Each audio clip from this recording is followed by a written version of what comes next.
현재 보도에 따르면 레알 마드리드는 비니시우스와 심지어 음바페까지도 매각 가능성을 열어두고 있습니다. 최근 무리뉴 감독의 레알 복귀 소식이 공식 발표 직전 단계에 이르렀습니다. 로마노 피셜을 시작으로 곧바로 비공식 정보와 공식 발표가 이어질 것으로 보입니다. 무리뉴와 레알의 초기 계약은 2년으로 설정되며 1년 연장 옵션도 포함될 예정입니다. 감독은 5월 24일 열릴 라리가 시즌 최종 라운드 종료 후 마드리드로 이동할 가능성이 큽니다. 흔히 축구계에서는 무리뉴가 맡은 팀은 2년차의 성과를 낸다는 이야기가 있습니다. 레알 역시 무리뉴에게 2년 동안 팀 재건을 맡겨보려는 전략을 엿볼 수 있습니다.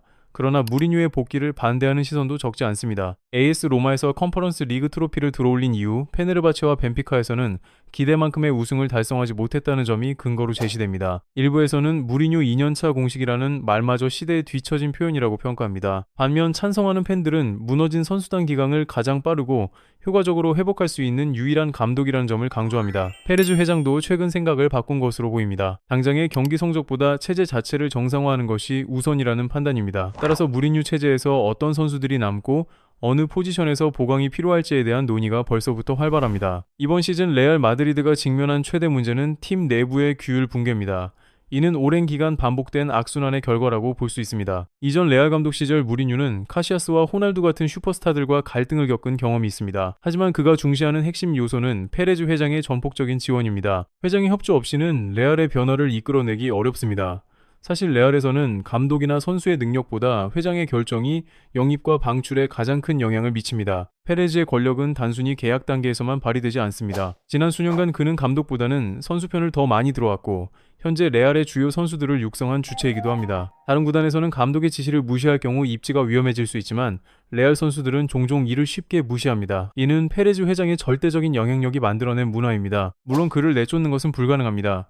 레알의 핵심 권력으로서 그의 존재는 누구도 거스를 수 없습니다. 현지에서는 페레즈를 구단 그 자체라고 표현하기도 하며 그만큼 막강한 힘을 가진 인물임을 보여줍니다. 동시에 그의 업적과 영향력은 누구도 부정할 수 없는 사실입니다. 레알 마드리드는 스타 선수들을 모으는 갈락티코 정책을 도입하며 구단 브랜드 가치를 비약적으로 끌어올린 것도 페레즈 회장의 공입니다. 이러한 전략 덕분에 많은 선수들이 레알을 꿈의 구단으로 여기게 되었고 높아진 위상은 최근 몇 년간 FA 영입 정책에도 큰 힘이 되었습니다. 지단 감독 시절 레알은 전무후무한 챔피언스 리그 3연패를 달성하며 성적에서도 독보적인 기록을 남겼습니다. 현재까지 유럽 대항전에서 레알과 대적할 만한 구단은 거의 찾아보기 어렵습니다. 이처럼 페레즈의 영향력과 업적은 단연 압도적이며 현재 팀 상황을 바꾸어낼 수 있는 사람 역시 그입니다. 무리뉴가 제시한 조건을 페레즈가 수락했다는 사실은 회장의 생각이 변화했음을 보여주는 신호일 수 있습니다. 무리뉴 감독은 레알에서의 경험을 바탕으로 회장의 지원을 확보하는 것을 최우선으로 삼았습니다. 감독직은 페레즈의 적극적인 협력 없이는 성공하기 어렵다는 사실을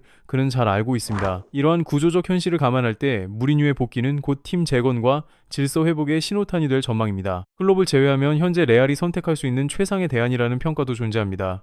선수단 재편에 있어서 무리뉴는 먼저 스쿼드의 불균형을 지적했습니다. 특정 포지션에 우수한 선수들이 과도하게 집중되어 있어 조정이 필요하다는 판단입니다.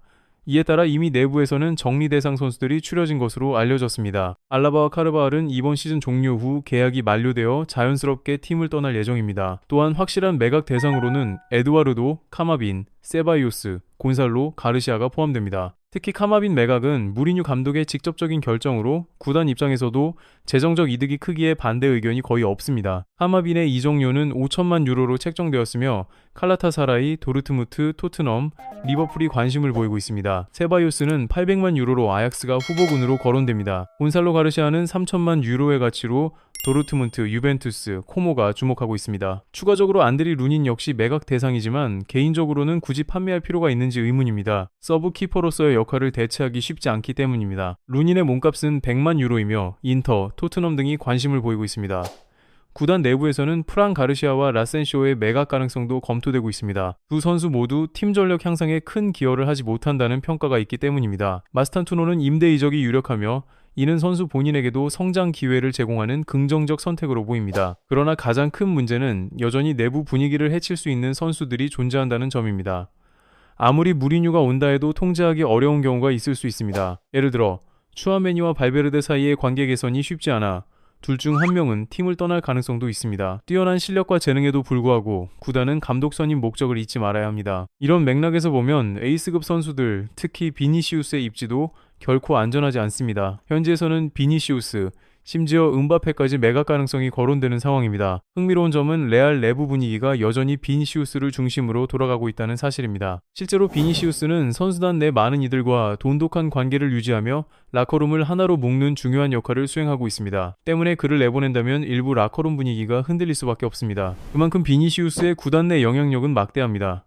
반면 은바페는 팀 내에서 다소 겉돌고 있다는 평가가 많습니다. 라커룸 기반이 아직 견고하지 않을 뿐더러 핵심 그룹과의 친밀감도 부족하다는 지적입니다. 일부 선수들은 그의 행동에 불만을 품고 있으며 엘클라시코에서의 SNS 논란, 부적절한 인터뷰 태도, 소극적 수비 참여로 인한 팀 밸런스 붕괴 등이 대표적 이유로 꼽힙니다. 그럼에도 불구하고 레알 입장에서 은바페를 매각하는 것은 쉽지 않습니다. 그는 마케팅적 가치가 높고 장기 프로젝트의 핵심으로 여겨지는 선수이기 때문입니다. 계약 기간도 상당히 남아있어 팀을 떠나기는 어렵습니다. 이러한 상황 속에서 레알 선수단을 하나로 묶는 것은 결코 쉬운 과제가 아닙니다. 무리뉴 감독이 어떤 방식으로 문제를 해결할지, 다음 시즌 레알의 모습이 어떻게 달라질지 기대되는 이유입니다. 보강 포인트를 살펴보면 우선 수비진 개편이 시급합니다. 하라레스, 리디거, 하위선 트렌트로 구성된 포백 라인은 이름값에 비해 효율이 낮습니다. 특히 센터백 보강은 선택이 아닌 필수입니다. 밀리탕은 부상이 잦고 리디거는 나이가 많으며 라센시오는 매각 가능성이 높습니다. 이 상황에서 두 명의 센터백 보강이 필요하며 한 자리는 뉴스콜업으로 채운다고 하더라도 나머지 한 자리는 여름 이적 시장을 활용해야 합니다. 현재 가장 유력하게 거론되는 선수는 인테르의 바스니로 무리뉴 감독이 선호하는 센터백 옵션입니다. 다만 바스니는 바르셀로나와도 연결되어 있어 경쟁이 불가피할 전망입니다. 중원 포지션 역시 많은 이야기가 나오고 있습니다. 구체적 후보수가 가장 많고 로드리와의 링크는 아직 진행 중입니다. 최근 맨시티와의 재계약 협상도 언급되지만 펩 과르디올라가 맨시티를 떠나는 만큼 가능성이 완전히 없는 것은 아닙니다. 첼시의 엔소 페르난데스 역시 레알행을 선호하지만 가격이 문제입니다. 첼시는 핵심 자원인 엔소를 1억 유로 이하로는 내놓지 않을 예정이며 사비 알론소의 이적 저지 가능성도 존재합니다. 알크마르 소속 키스 스미트도 레알의 타깃으로 잠재력이 뛰어난 젊은 선수입니다. 과거 페네르바체 감독 시절 유럽 대항전에서 그의 플레이를 눈여겨본 바 있으며 무리뉴 감독 역시 엔소를 가장 선호하는 선수로 꼽고 있습니다. 스미트는 현재 잠재력 있는 신예 정도로 평가됩니다. 가격적 부담 때문에 엔소 영입이 어렵다면 울버햄튼 소속 주앙 고메스가 저렴한 대안으로 고려됩니다. 울버햄튼은 이미 강등이 확정되어 영입 난이도가 낮지만 고메스는 아틀레티코 구단과도 협상 중입니다. 그의 이적료는 약 4,500만 유로로 추정되며 레알이 영입을 원한다면 신속한 결정이 필요합니다. 결론적으로 이번 시즌 레알의 과제는 라커룸 분위기를 하나로 모으고 핵심 포지션을 보강하는 것입니다. 무리뉴 감독이 지휘봉을 잡으며 어떤 변화를 만들어낼지 다음 시즌 팀의 성패가 기대되는 이유입니다.